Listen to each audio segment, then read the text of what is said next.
Welcome to the deep dive. Okay, so we've got this stack right here, articles, some research notes, all focused on a government entity you might not have heard much about, or maybe just whispers. The Counterintelligence Field Activity.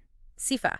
Yeah, it was a Department of Defense agency, DoD, popped up after 9/11. Didn't last all that long, relatively speaking, but definitely eventful. Eventful is one word for it. Its mission was, incredibly ambitious, but some of the things it did got pretty controversial, which, ultimately led to it being shut down. Right, so that's our mission for this deep dive. Let's really unpack what CIFA was. Why was it created? How did it work? Its structure? And, yeah, crucially, why did it eventually get shut down? We're going to pull out the key stuff from this material you've shared. And there's some intriguing stuff in there. Classified size, classified budget, really broad goals, these powerful data systems. And the big one, major questions about collecting data domestically. Okay, let's unpack this. So jumping right in, the sources, they point to a specific directive that created CIFA. Number 5105.67 came from Donald Rumsfeld, who was Secretary of Defense then. And the date. February 19th, 2002. Wow, okay. That's pretty quick after 9/11. Yeah. And the sources, they do confirm, like you said, size and budget were classified, so no hard numbers. Yeah. But what really jumps out from the material is just how broad, how ambitious those stated goals were. Oh, absolutely. They really were. The material lists quite a few. Things like managing and overseeing the entire DoD counterintelligence enterprise, CI. The whole thing. The whole thing. Synchronizing activities across the department, managing priority plans, developing unique support capabilities, being the main place for career development and training in CI. Okay, that's huge already. And more. Identifying and fielding advanced tech, creating a truly joint approach to counterintelligence, and even looking into, assessing if a joint operational element for DoD CI was feasible. Wow, that's a massive list. Yeah. What strikes me isn't just the tasks themselves, but how much it sounds like they were aiming for consolidation, standardization. Right. Like they wanted this one agency to be the central nervous system for almost everything CI within the DoD right after 9/11. Exactly. And you can see how that fits the bigger picture. Defense intelligence trying to adapt super quickly, overcome those fragmentation issues that 9/11 really highlighted. Makes sense. And the structure, the organization, it kind of reflected that drive for direct authority.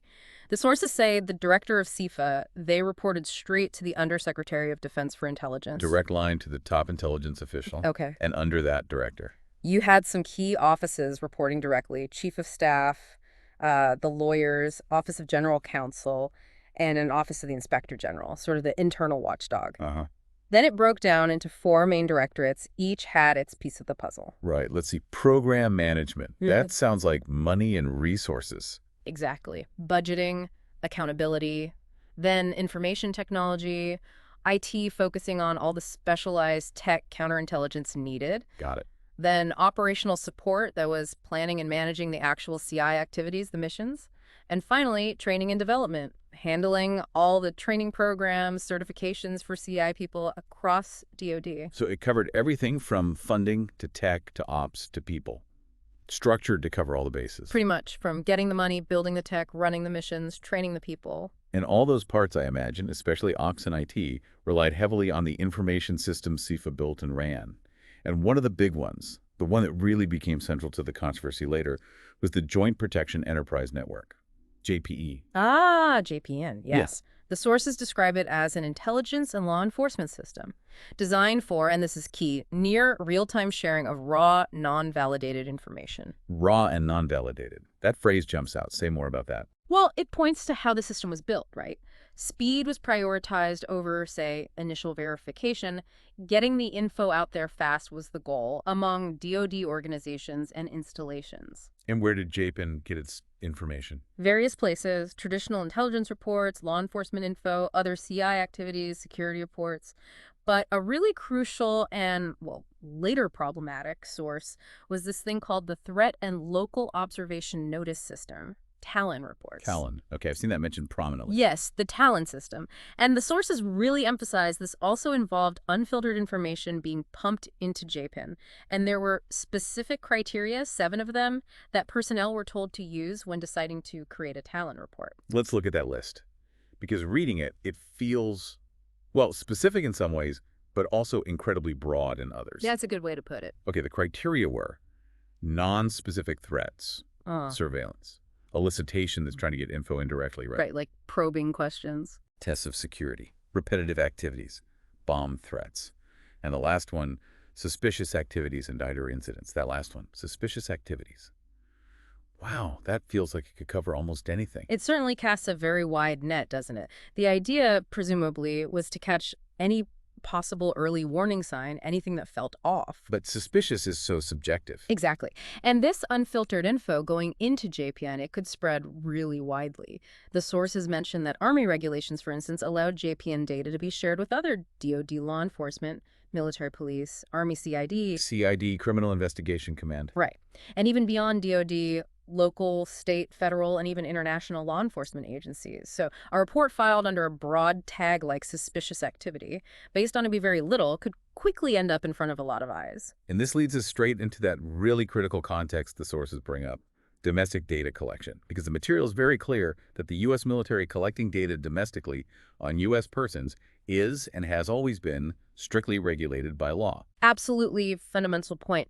The legal framework highlighted here is crucial. You've got the Privacy Act of 1974, big one. Strengthened citizens' privacy rights, tied it right to the Fourth Amendment's protection against unreasonable searches. Right.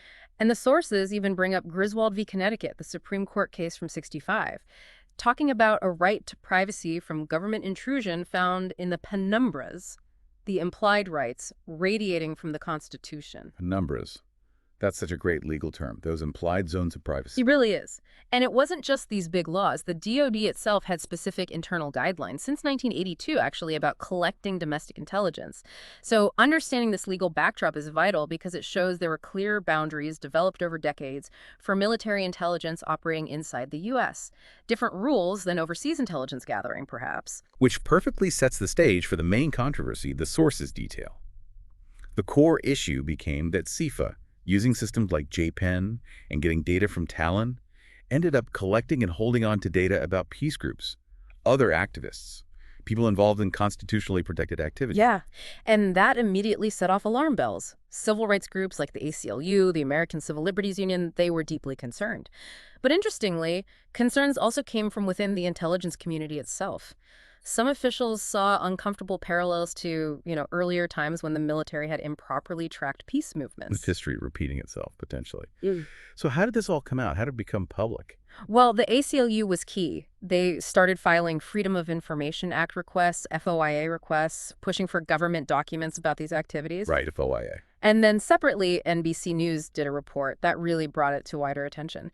They cited a specific example, a Quaker peace group, listed as a potential threat in the Talon database simply because they were planning an anti-enlistment action. Wow.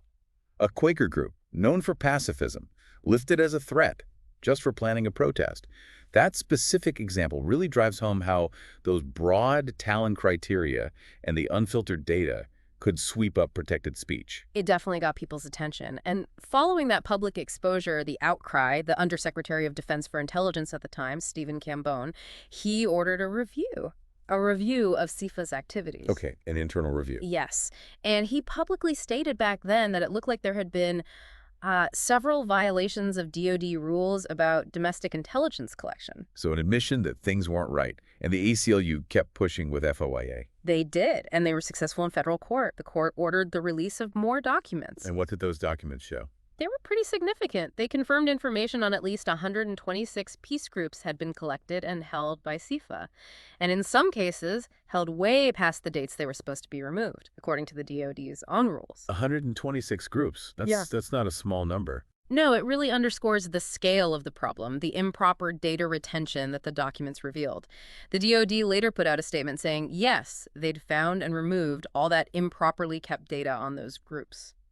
So, with that level of controversy, documented violations coming out, where did that leave CIFA itself? Well, you could say the writing was probably on the wall for CIFA as its own separate thing. On April 1st, 2008, the top intelligence official at the Pentagon then, James Clapper, he was the Undersecretary of Defense for Intelligence, he formally recommended dismantling CIFA. Recommended shutting it down. Yes. And the final announcement wasn't long after. August 8, 2008, confirmation, CIFA would be shut down. Okay. So it's shut down. What happened to all its functions? The people, the programs, did they just disappear? No, not entirely. Most of its parts, the personnel, the authorities it held, they were basically absorbed into the Defense Intelligence Agency, the DIA. Ah, so folded into an existing structure. Exactly. Specifically into something called the DIA's Defense Counterintelligence and Human Intelligence Center. And that center itself was later consolidated into what's now the Defense Clandestine Service. Interesting. So what that transition suggests is that the core counterintelligence functions CIFA performed, the parts deemed essential, they were moved into these established, long-standing intelligence structures within DoD, rather than keeping this separate, relatively new agency that had become such a lightning rod for controversy over domestic surveillance. Right. So looking back at the whole arc of CIFA, it's fascinating. Created fast after 9/11, huge, ambitious goals to centralize DoD counterintelligence, develop these really powerful data tools like JPIN, fed by unfiltered Talon reports, then runs headfirst into major controversy over collecting and keeping data on U.S. citizens, peace groups, engaging in protected activities, Leading to investigations, court cases. and then ultimately shut down, its functions absorbed back into the larger DIA structure. It really throws that core tension, which you see threaded throughout the source material, into sharp relief, doesn't it? The agency's mission for strong counterintelligence, managing threats to the DoD, versus those really important legal, constitutional protections against domestic surveillance, protecting the privacy rights of U.S. citizens. And the technology, the systems like JPIN and Talon, designed for speed and broad collection, they became the flashpoint, the very mechanisms at the heart of that tension and the whole controversy. Precisely. It's that classic dilemma, isn't it? How do you get the intelligence you think you need for security without crossing lines, without infringing on fundamental rights, understanding agencies like CIFA, even one that's gone now, and the tightrope they walked or fell off between security and privacy? It feels really crucial for being informed about how government works, especially in these sensitive intelligence areas, and why oversight matters so much. So what does this all mean for you, the listener? Well, I think this deep dive, looking at these sources, it really raises a critical question, one that's maybe even more relevant today, given how much more advanced data collection and sharing tech is now compared to CIFA's time. How do we make sure that vital counterintelligence work, which is necessary to protect national security, truly respects those foundational privacy rights, Yeah. the ones outlined in our laws, in the Constitution? How do we define something like suspicious activity in a way that works for security, but doesn't accidentally scoop up protected civil liberties? And how do we maintain transparency and accountability for these powerful intelligence gathering systems, especially in this post 9/11 world we still live in? Those questions, they definitely stick around.